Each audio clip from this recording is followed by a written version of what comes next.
Klien.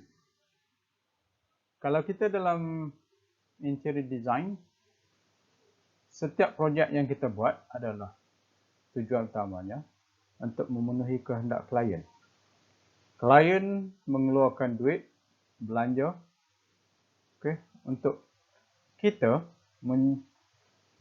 membuat direka bentuk untuk memenuhi kehendak klien.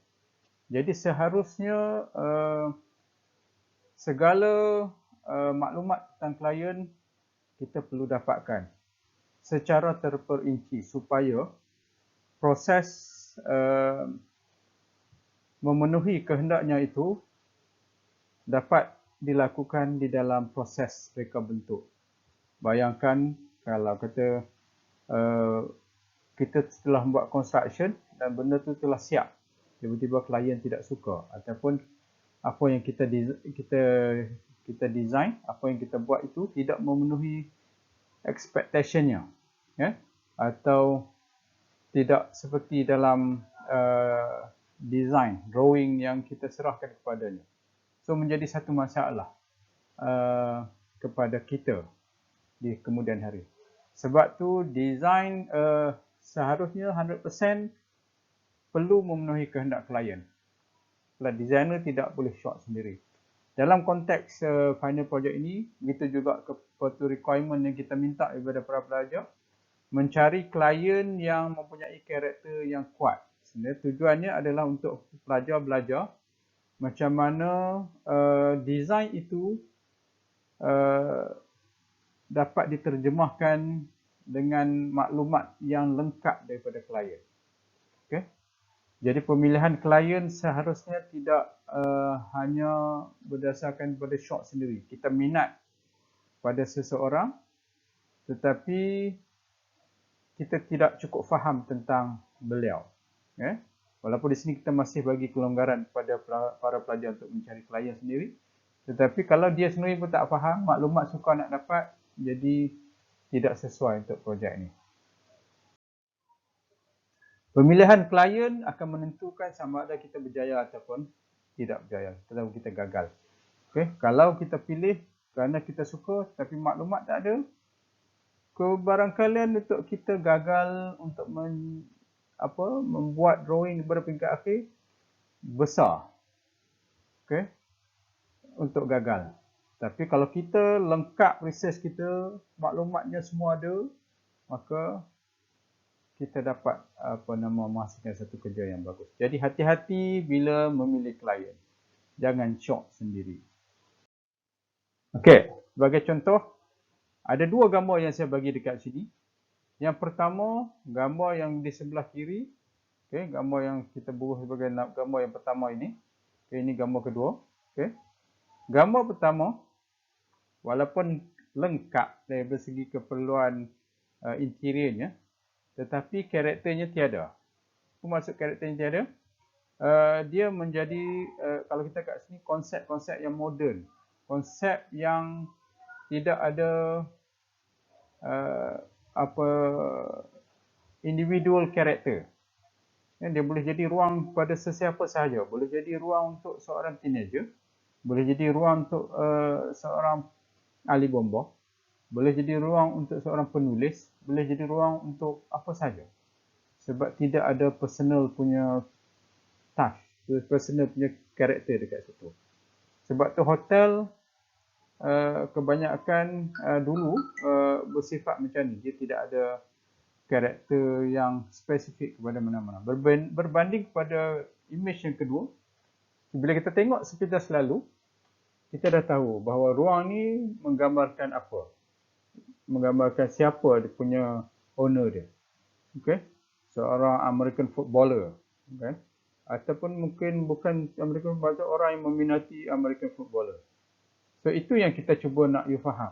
Sebab objektifnya adalah macam mana you faham requirement, you ambil pada klien, you faham, you develop dia menjadi konsep dan you implement di dalam ruang. Okey. Kesilapan yang kebanyakan pelajar buat adalah memilih klien kerana dia minat. Tetapi hakikatnya minat dengan maklumat yang lengkap ataupun maklumat yang boleh you guna dalam design amat berbeza. Sebagai contoh, you kata dia ni suka membaca. Okay? Dia suka membaca ataupun suka pada muzik. Tetapi kalaulah dia contohnya Kim Soo Hyun ni, saya tak apa nak kenal sangat dia punya ni. Maksudnya kalau dia punya minat dia sama dengan artis yang B, contoh dia. You menggunakan minat sebagai elemen untuk you nak develop you punya idea. Orang yang mengambil artis yang B tu pun mengambil minat, yang minatnya sama.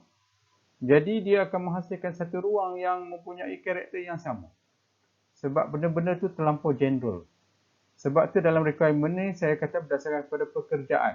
Kalau pun mungkin kalau kata you nak ambil artis juga, you kena develop, kena kaji, kena mencari dia punya karakter yang individual tu. Kalau masih general, hanya minat, agak susah. Dan satu lagi kesalahan pelajar, apabila mengambil filem punya scene sebagai gambaran kepada karakter artis tu. Proses untuk orang capture satu-satu scene menjadi karakter kepada pelakon tu, tak semua orang yang dapat. Contoh dia kalau kita tengok sini macam contoh dia Pirate of Caribbean, Johnny Depp. Kan? Dengan Pirate of Caribbean tu setelah beberapa siri baru orang boleh capture bahawa dia dengan Pirate of Caribbean tidak boleh dipisahkan. Tapi kalau hanya satu filem, saya rasa tidak cukup kuat untuk menggambarkan diri dia. Okay? Jadi yang tu yang kita nak kena cari dan you kena tengok tu. Takutnya last sekali kebanyakannya hanya menjadi satu design yang very universal. Siapa-siapa pun boleh masuk dalam tu. Okay? You kena cari karakter. Benda yang jelas yang nampak kat sini adalah satu background dia punya race dia. Chinese, Malay, Indian. Itu satu benda yang agak kuat. Yang kedua adalah daripada segi colour. Favorite colour. Dan yang ketiga, adalah dia punya pekerjaan dia lah ataupun hobi dia yang dominan. Okay, yang tu dia kena carilah untuk menggambarkan. Kita bukan nak menggambarkan karakter apa yang dia suka, tapi any karakter yang jelas tentang diri dia. Okay? Jadi untuk pertama, pilih klien, senaraikan dia punya karakter. Okay? Dan saya minta kat sini, cari 5 gambar interior yang reflect dengan karakter dia. Maksudnya you dah senaraikan tadi 5 karakter ataupun 10 karakter. Carilah 5 gambar sahaja saya nak tengok yang you kena bagi kepada kami berdua. Yang menggambarkan dengan dia punya karakter. Kita nak tengok dia jelas tak jelas karakter dengan gambar interior tu. Okay, elakkan daripada information yang confuse. Okay, elakkan daripada pemilih klien yang very limited source. Elakkan daripada klien yang mempunyai information yang tak berapa clear. Jadi carilah klien yang clear, yang informatif, yang information you easy access. Alright? Jadi you yang decide, bukan kami ya. Kami hanya bagi markah bila you letakkan dekat situ bahawa klien ni macam ni, nanti dia punya drawing dia macam ni. Berjaya tak berjaya, you yang letak. Jadi kita terima sahaja. Okey, ini contoh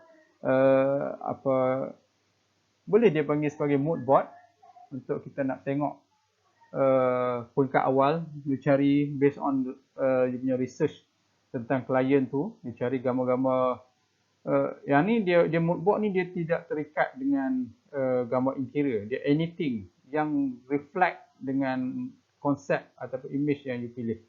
Okay, first draft sebelum you nak buat konsep board mungkin atau image board tu you boleh buat mood board, cari gambar-gambar elemen, contoh dia macam kalau dah dia tu very natural punya nature punya orang, Jadi carilah benda-benda karakter nature, kan daun, pokok, ranting dan sebagainya.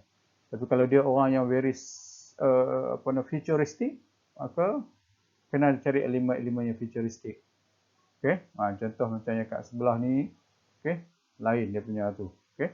Ini adalah contoh mood board yang mungkin you boleh buat lah. Buat konsep. Okey, yang ini contoh yang lain. Kalau kita tengok ni kita boleh gambarkan. Oh, ini dia ni betul suka kepada konsepnya adalah burung. Burung apa tak pasti. So dia punya tu lampunya kan. So dia punya bantal kat sini kan. So dia berkait dengan ni. So nampaklah gunung-gunung ni macam Chinese sikit kan. Jadi orang tengok, okey kita dah dapat dah dia punya gambaran tu macam mana. Okey. So macam ni, okey. Style ni tidak penting sangat bagi saya. Maksudnya untuk dalam peringkat sekarang ni, yang penting konsep style tu you boleh gabungkan sekali. Okey. Ini contoh yang lain lah. Maksudnya dia ada fabric punya karakter, lantai punya sikit, wall punya decoration dan sebagainya. So ini adalah contoh yang kedua. Ini contoh yang lain. Skim yang berbeza. Okay. Tetapi tengok dia ni nampak maybe very romantic, soft punya person. Sebab tu menggunakan warna-warna yang lembut. Okay, mungkinlah dia ni adalah wanita. Lampu pun tengok bentuk bulat, very feminine. Okay. Okay, yang ni tu je tujuan dia. So yang ni juga select color dia, okay. Karakter fabric dia, okay. So dia nampak very mid century modern kan. Mungkin orang yang agak berumur sikit, So benda-benda yang macam tu yang kita kena tengok. Alright. How to choose the right client? Saya ulang balik, client with strong character. Client that guide to concept. Easy access to information. Okay?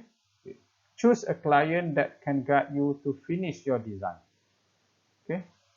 Client yang boleh guide you untuk you finish your design successfully. Faham? Oh ni marah sikit ya. Faham? Okay.